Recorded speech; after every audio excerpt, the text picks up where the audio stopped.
నేను ఒకటే అడుగుతున్నా, ఏ గవర్నమెంట్ అయినా సరే ఆర్టికల్ 19 పాయింట్ ఆఫ్ వ్యూలో నాకు ప్రశ్నించే హక్కు ఉంది కాబట్టి, సాటి ఆర్ఎంపీ వైద్యులు కష్టాలు పడుతున్నారు కాబట్టి నేను గవర్నమెంట్కి ఒకటే అడుగుతున్నా, అయ్యా మీరు చిత్తశుద్ధి ఉంటే పక్క రాష్ట్రంలో బియ్యం ఇంటికి తెచ్చిస్తున్నారు, పింఛన్ ఇంటికి తెచ్చిస్తున్నారు.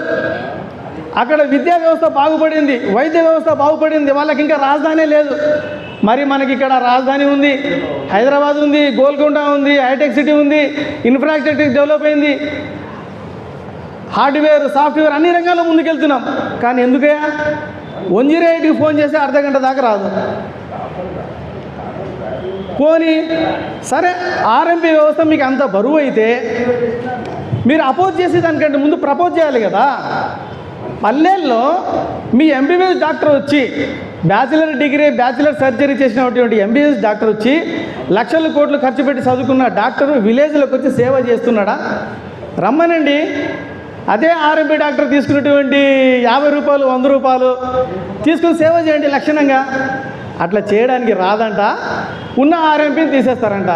సరే, ఆర్ఎంపీ వ్యవస్థ పోని, ఈ ప్రజలంతా ఎటు పోవాలా? పేద ప్రజలు ఎటు చూసినా నువ్వు గవర్నమెంట్ హాస్పిటల్ కిలోమీటర్ చాలా దూరం ఉంటుంది. సడన్లీ కడుపులో పిలిస్తే ఎక్కడికి వెళ్ళాలి పేషెంటు? అది ఆలోచించాలి గవర్నమెంట్ ఏదైనా సరే. ఇక్కడ అపోజ్ చేస్తున్నప్పుడు నువ్వు ప్రపోజల్ కూడా పెట్టాలి కదా. ఒక ప్రైమరీ హెల్త్ సెంటర్ పెట్టారు, అక్కడక్కడక్కడ ఎక్కడో మచ్చుతున్న ఇక్కడ ఏముందండి? కనీసం బీపీ ఆపరేటర్ సరిగ్గా పనిచేయదు. మండల స్థాయి ఉన్నటువంటి 30 బెడ్ల హాస్పిటల్లో బీపీ ఆపరేటర్ సరిగ్గా పనిచేయలేదంటే నమ్ముతారా?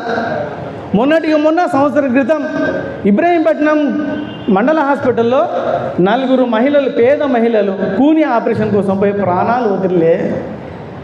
అవన్నీ సరి చేయాల్సింది పోయి మీరు ఇంత పవిత్రంగా ఏమీ ఆశించకుండా 10 రూపాయలకు 20 రూపాయలకు డబ్బులు ఇచ్చినా ఇవ్వకపోయినా ఒక మానవత్వంతో కూడినటువంటి దేవుణ్ణి ఎందుకు మీరు వెంటాడుతున్నారు? కాబట్టి ఈ సందర్భంగా నేను చెప్పేది ఏంటంటే, తెలంగాణ వ్యాప్తంగా ఎన్నో సంఘాలు ఉన్నాయి, దాదాపు 30 పైచలకు సంఘాలు ఉన్నాయి పుట్టగొడుగుల్లాగా.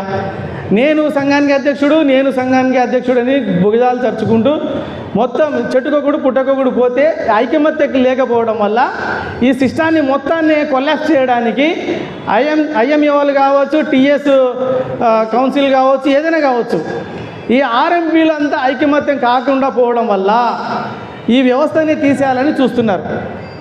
దీనివల్ల ప్రజలకే ఇబ్బంది. సరే, వీళ్ళ ఆర్ఎంపీలు ఏదో పండ్లైనా పూలైనా ఏదో అల్లం ఎల్లిగడ్డ చింతపండు అయినా సరే అమ్ముకుంటాం. కానీ పేద ప్రజల సంగతి ఏంది?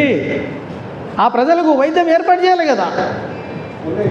భారత రాజ్యాంగం ప్రకారం ఆర్టికల్ 21 ప్రాథమిక హక్కు వైద్యం, అది ఏర్పాటు చేయండి. వేరే దేశాల్లో రాజు కొడుకైనా సరే సాధారణ పౌరుడైనా సరే ఒకటే హాస్పిటల్ చూపించుకుంటారు. మన దేశంలో ఏమైంది? మొన్న మాజీ ముఖ్యమంత్రి గారికి కాలు ఇరుగుతుంది, ఎక్కడ పోయినావు? కాళేశ్వరం ప్రైవేట్ కాడికి పోయినావా?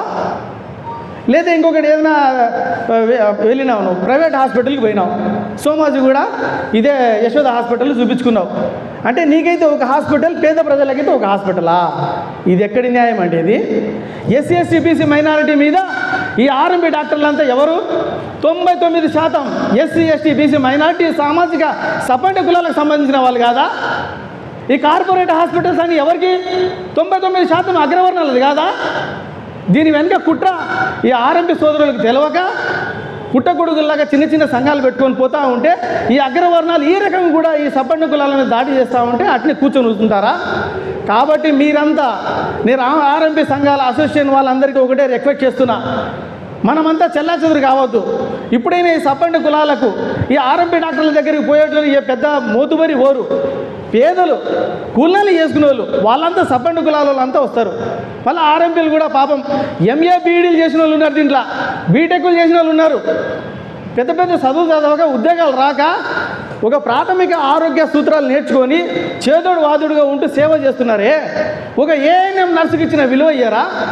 ఒక హెల్త్ అసిస్టెంట్కి ఇచ్చిన విలువ ఇయ్యారా? ఆర్ఎంపీ అంటే ఏమన్నా ఆ బ్లాక్లో బెల్ట్ షాపులు అమ్ముకునే మందులు అమ్ముకునేవాడా ఆర్ఎంపీ అంటే? కనీసం రెస్పెక్ట్ ఇవ్వాలా. అతను అంత సేవ చేస్తున్నాడు కదా. కాబట్టి మీ అసోసియేట్స్ డాక్టర్స్ అంతా ఏకమై మనమంతా ఒక పెద్ద సంఘాన్ని, అందరికి కావాల్సినటువంటి ప్రధానంగా ఒక జాగ్ని ఏర్పాటు చేసుకోవాలని, మీరంతా కలిసికట్టుగా ముందుకు రావాలని కోరుకుంటున్నా. జాయింట్ యాక్షన్ కమిటీ త్వరలో ఏర్పాటు చేయబోతున్నాము. దాంట్లో అన్ని సంఘాలంతా వచ్చి మీ గొంతుగా ప్రభుత్వానికి తెలిసే విధంగా, ప్రభుత్వం దిగి వచ్చే విధంగా, మన హక్కులు మనం కాపాడుకునే విధంగా, ఇప్పటిదాకా సార్ చెప్పినట్టు డాక్టర్ వైఎస్ రాజశేఖర రెడ్డి ఉన్నప్పుడు ఏదైతే ట్రైనింగ్ ఇచ్చి పాపం సర్టిఫికేట్ దశ వచ్చేసరికి అది ఆగిపోయింది. మళ్ళీ అలాంటి ట్రైనింగ్ ఇచ్చి వీళ్ళందరినీ ఆదుకొని, సరే వీళ్ళలో కొంచెము ఓవర్ యాక్షన్ చేసిన డాక్టర్స్ ఉన్నారు. అట్లాంటి ప్రైవేట్ హాస్పిటల్స్లో ఓవర్ యాక్షన్ లేదా? మీరు ఠాగూర్ సినిమా చూసి ఉంటారు. దాంట్లో చూపించింది జస్ట్ పైసా మాత్రమే. పడుకున్న శవానికి ట్రీట్మెంట్ చేసి లక్షలు గుంజుకునే కార్పొరేట్ హాస్పిటల్స్ని వదిలేసి, చిన్న కడుపు నొప్పి అని చెప్పి పోయినందుకు అపెండిక్స్ ఆపరేషన్ చేసి లక్షలు గుంజుకునే హాస్పిటల్స్ని వదిలేసి మేము సేవ చేసినటువంటి నిజాయితీ పరుడైన ఆర్ఎంపీ డాక్టర్లను వేధించడం ఏంది? ఇది చాలా తప్పు. కాబట్టి దీన్ని మనం ఖండిస్తున్నాము. రాబోయే కొన్ని రోజుల్లో మా యొక్క కార్యాచరణ మీ అందరికీ తెలియజేస్తాం. ఒక జాక్ ఏర్పాటు చేయాలి, అందరూ ఒక గొడుగు కిందికి రావాలి, ఒక చెట్టు కిందికి రావాలి, మన హక్కులను కాపాడుకోవాలి. ఈ సబ్బండ కులాలని కూడా మనం కాపాడిన వాళ్ళు కావాలి, ఈ ఆర్ఎంపీ వ్యవస్థను కూడా మనం కాపాడుకోవాలి. ఇక్కడికి వచ్చినటువంటి మీడియా మిత్రులకు, నాతోటి వైద్య దేవుళ్ళకి, దేవదేవుళ్ళకి అందరికీ ప్రత్యేకంగా నమస్కారాలు. అందరికీ నమస్కారం. సెలవు. నా పేరు ఎంఏ రెహమాన్, రంగారెడ్డి జిల్లా, ఇబ్రాహీంపట్నం కాన్స్టిట్యున్సీ, ఆదిబట్ల విలేజ్.